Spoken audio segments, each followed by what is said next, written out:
Baru memasuki hari Senin, tetapi kita udah dibawa breakout kembali oleh Bitcoin menuju ke level 17.300. Kira-kira di minggu ini prediksinya bakalan kemana sih?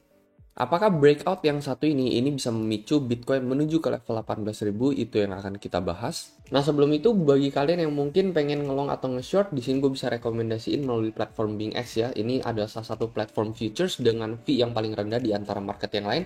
Salah satu yang gue suka adalah time frame grafik 3 hari, 8 jam, 6 jam ini juga nggak ada temannya melalui TradingView, itu harus berbayar. Terus habis itu dia juga ada fitur copy trade yang jarang ada di market yang lain. Nah, jadi trading nggak perlu ribet lagi ya. Kalau misalkan kalian sibuk kerja atau apa, kalian bisa tinggal copy salah satu trader ini, teman. Kalian bisa cek profilnya masing-masing ya. Kalau misalkan mereka profit, kita juga akan keikutan, temannya. Akan sama-sama tutup posisi, mereka loss juga kita bakalan keikutan juga. Jadi, secara bijak ya, kalian pilah sendiri lah, temannya. Kira-kira copy trader yang konsisten profit itu seperti apa. Kalian bisa eksperimen sendiri melalui platform BingX. Mungkin bagi teman-teman yang tertarik, kalian bisa langsung join BingX, linknya ada di deskripsi di bawah, teman-teman bisa langsung mendapatkan bonus sampai $120. Nah, jadi sebenarnya buat nge-summarize semuanya, teman ya, intinya ini kalian bisa lihat ini, garis ini ya, ini udah garis yang kita gambarkan dari bulan Mei dari tahun 2022, yang bertindak sebagai garis resist maupun garis support. Tiap kali kita sentuh resist ini, kita selalu terjun ke bawah, lalu baru persis kemarin kita berhasil breakout dari garis ini, teman-teman. Jadi setelah kita breakout, kita membentuk garis ini yang awalnya menjadi resist menjadi di daerah support. Kalian bisa perhatikan di sini. Lalu kita lanjut naik lagi sampai saat ini ya. Dan saat ini pagi ini aja kita udah breakout kembali. Dan gue ada targetin untuk area breakout ini, kalau kalian masih ingat, yaitu ada di level, dia breakoutnya kan di sini ya. Ini ada di level 18.300 untuk Bitcoin ya. Ini bertindak sebagai big resist juga, teman-teman. Ini fit in banget ya kalau misalkan kita gambarkan satu horizontal line di sini. Ini adalah previous low, teman-teman, yang saat ini akan menjadi high baru, teman, sebagai resist terbaru. Previous low yang di sekitaran bulan Oktober ya. Jadi ini ada support kuat yang nanti akan menjadi resist yang kuat juga di area level 18.300. Dan kalau misalkan kalian ingat bahwa gue ada membahas week of accumulation pattern, bahwa selama ini kita ditipu oleh Wheeler, teman-teman ya.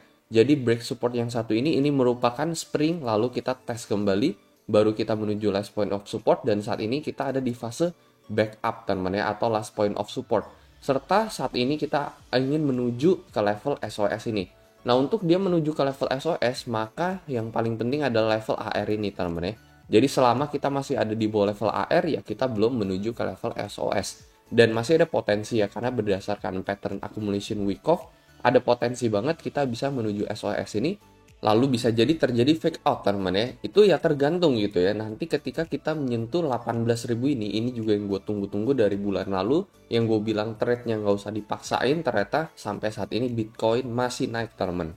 Dimana nanti kita akan lihat, teman, pergerakan ke 18.000 ini apakah akan diikuti oleh dump cepat oleh Bitcoin balik ke bawah, atau koreksi yang sehat oleh Bitcoin ke bawah, teman. Nah, itu adalah momentum yang nanti kita bakalan lihat, teman ya. Apakah kita bakalan ngelihat rejection hard pada Bitcoin atau rejection soft, teman. Itu yang gue bahas juga. Karena kalau misalkan kita ngelihat rejection hard, teman ya, contohnya seperti ini, kita udah breakout lalu rejection hard, kita minus 7% hanya dalam waktu 12 jam. Ini menandakan market langsung kembali bearish lagi menuju ke level 18.000, yang sebelumnya ini juga sama, teman ya. Kita menuju minus sekitar 5-6%, teman di sini. Lalu dari level 42.000 ini kita langsung balik ke level 27.000. Jadi kalau misalkan yang satu ini kita menuju ke level 18.000, lalu kita diikuti oleh penurunan 7% dengan cepat dalam waktu 12 jam aja, itu gue bisa katakan adalah rejection hard. Tetapi selama itu nggak terjadi, teman-teman, tetapi hanya koreksi sehat, teman-teman, yang terjadi. Let's say kita hanya nge-retest previous high kita yang ada di AR ini 17.800, atau kita cuma nge-retest level 17.600, teman-teman ya. Itu menurut gue koreksi yang wajar, dan bisa aja kita menuju ke level 21.000, teman-teman ya. Maka week of accumulation pattern ini bener-bener perfect banget gitu jadinya. Nah, jadi ya paling itu aja ya sih yang pengen gue bahas untuk kali ini, teman-teman ya. Jadi so far kita masih bermain di dalam pattern, dan breakout ini masih terjadi pagi ini as expected, teman-teman ya, dari kemarin-kemarin, bahwa bisa jadi, teman-teman ya, ada wave yang terakhir menuju ke level 18.000, sebelum nanti kita akan ngelihat reaksi market seperti apa. Apakah dia akan koreksi dalam atau dia akan koreksi kecil demi kecil, teman-teman. Tapi memang untuk strategi gue ya tetap sama teman-teman ya, dimana gue nanti akan membuka posisi short kalau misalkan dia menyentuh level 18.000. Kalau misalkan nggak sentuh ya udah gue diemin aja, nggak usah dipaksakan untuk trade-nya teman-teman. Karena trade di 18.000 menurut gue ini cukup gurih teman-teman ya. Kita ngeliat koreksi dikit aja gitu kita udah bisa close posisi. Itu udah bisa dijadiin swing trade aja teman-teman buat kita untuk nge-short di daerah resist 18.000 maupun 18.700 mentok nih di sini ya. Well, itu aja teman untuk video kali ini. Semoga analisa ini bisa membantu. Kalau menurut kalian kayak gimana, mungkin kalian bisa coba komentar di kolom komentar di bawah.